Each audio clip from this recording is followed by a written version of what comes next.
আসল কথাটো হল ৰকিবুল হুছেইন ডাঙৰীয়া কংগ্ৰেছ মানুহখিনি যে মানে একেবাৰে দলবদ্ধ হৈ জয়েন কৰি আছে তাৰ আঁৰত মূল মানুহজন হ'ল ৰকিবুল হুছেইন তেওঁক কংগ্ৰেছবিলাকে ইমান বেয়া পায় তেওঁ 10 বছৰ গাৰ্জেন মিনিষ্টাৰ আছিল ইয়াতে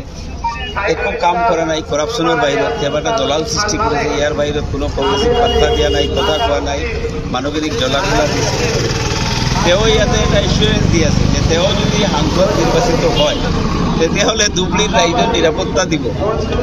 এই কাৰণে ৰাইজ আৰু বেছিকৈ জইন কৰি আছে কাৰণ তেওঁ কেবিনেট মিনিষ্টাৰ আছিলে তেওঁ ইনচাৰ্জ মিনিষ্টাৰ আছিলে তেওঁ যেতিয়া কোকৰাঝাৰৰ গণ্ডগোল হৈছিলে তেতিয়া বাছবাৰীত মানুহখিনি হত্যা হৈছিলে যেতিয়া হাফিজ ৰফিউল ইছলাম এই হত্যাৰ পিছত মানুহখিনিক জানাজা কৰাই আছিলে মানুহখিনিক ৰিকভাৰী কৰাৰ কাৰণে মৌলানা বদৰুদ্দিন আজমল সাহেব তাত কেম্প কৰি জমিয়ত উলামা হিন্দক লৈ মানুহখিনিৰ গড় পুনৰ্বাসন চব কৰি আছিলে তেতিয়া ৰকিবুল হুছেইন ফেমিলি লৈ অলিম্পিক চাবলৈ লগ দিছে এই গোটেইবোৰ কাৰণে আজিয়ে চাব তেওঁ গাড়ীত চাব আপোনালোকে কেমেৰা লগালে পাব এটা চেনিটাইজাৰ থাকে তাত কোনোবা মিয়া মানুহে যদি মুচফা কৰি লয় হাত মিলাই লয় তেওঁ লগালগ চেনিটাইজাৰ এই তেওঁ ইফতাৰ কৰিছে মাজতে ধুবুৰীত ইফতাৰ আনিছে গুৱাহাটীৰ পৰা পেক কৰি পেকেট একদম পেকেট ভালকে পেক 5-star হোটেলৰ পৰা আনি ইয়াত মানুহৰ মাজত বহি ইফতাৰ কৰিছে যিজন মানুহে ধুবুৰী অঞ্চলৰ মানুহখিনিৰ মিয়া মানুহখিনিৰ কথা বুজি নাপায় সেন্টিমেন্ট বুজি নাপায় আবেগ বুজি নাপায় তেওঁলোকৰ বিপদত নাথাকে তেওঁলোকক জ্বলা-কলা দিয়ে চাকৰিৰ নামত এতিয়া বহুত বড় ফৰেষ্টৰ চাকৰিৰ নামত পইচা দিছিল পইচা পলাই ঘূৰি আছে আৰু যিমান ৰেভিনিউ ভিলেজক আজি গোৱালপাৰাই হোক আন অঞ্চলতে হোক চৰৰ মাটিখিনিৰ পাট্টা দিয়াটো দূৰৰ কথা যিখিনি ৰেভিনিউ ভিলেজ আছিলে তেওঁ ফৰেষ্ট মিনিষ্টাৰ থাকোঁতে এইবিলাক প্ৰপ'জ ফৰেষ্টত সোমাইছে যি কাৰণে তেওঁৰ বন্ধু হিমন্ত বিশ্ব শৰ্মাই আজি ইলেকশ্যন কৰি আছে আৰু চবতকৈ ডাঙৰ কথা হ'ল যিদিনা মুখ্যমন্ত্ৰী হিমন্ত বিশ্ব শৰ্মা ৰকিবুলৰ হৈ পথাৰত নামিছে কৈছে যে ৰকিবুল হুছেইন জিকিলে মই ভাল পাম আজমল জিকাটো মই নিবিচাৰোঁ ৰকিবুল হুছেইন নিজিকিলে মই ধুবুৰী নাযাওঁ তেতিয়াৰ পৰা ৰাইজ আৰু ঐক্যবদ্ধ হৈছে যে একেলগতে হিমন্ত ৰকিজুটিক পাইছোঁ আৰু শিক্ষা দিয়াৰ কাৰণে তো ভালকৈ দি দিওঁ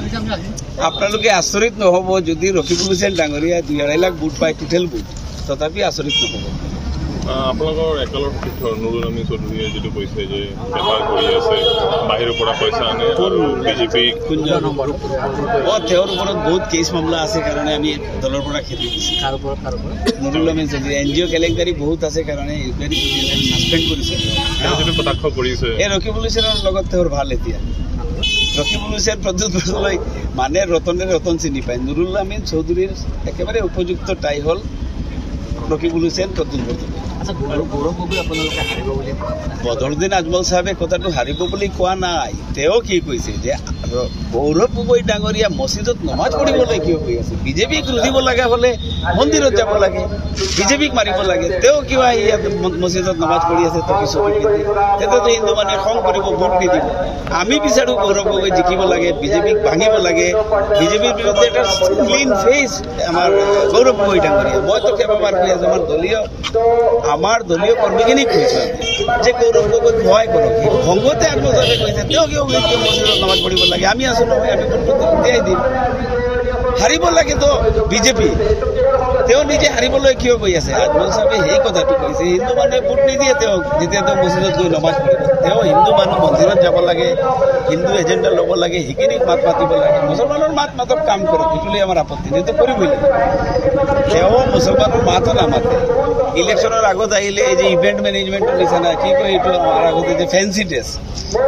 ড্ৰেছৰ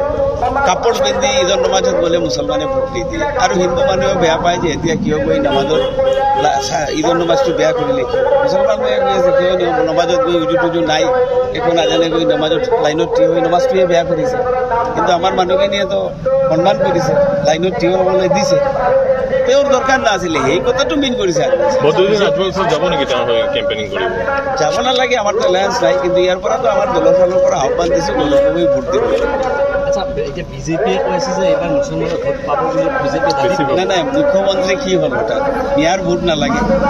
মিয়াক মই বেয়া পাওঁ মিয়া মেডিকেলত চাকৰি পালে তেওঁ বেয়া পায় মিয়া ইঞ্জিনিয়াৰ হ'লে তেওঁ বেয়া পায় 24খন মেডিকেল কলেজ বনাই আছে মিয়া দেখিলে তেওঁৰ গা বেজবেজায় এতিয়া কিয় মিয়াৰ দুৱাৰে দুৱাৰে ঘূৰি আছে ভাই তেওঁকো মিয়া শিক্ষা দিব মই এটা কথা কওঁ 3-2.5 বছৰ মাদ্ৰাসা ভাঙিছে, মছজিদত হাত দিছে, মিয়াক গালি পাৰিছে, অৰ্থনৈতিকভাৱে অৱৰোধ কৰিছে, ৰাজনৈতিকভাৱে 8খন চিট মুছলমানৰ কাটি আপাৰ আছামত লৈ গৈছে। সেইখিনি কি পাহৰি যাব নেকি? মিয়াই বহুত দিনৰ পিছত মুখ্যমন্ত্ৰীক একদম হাতৰ ওচৰত পাইছে। এইবাৰ শিক্ষা দিব। Thank U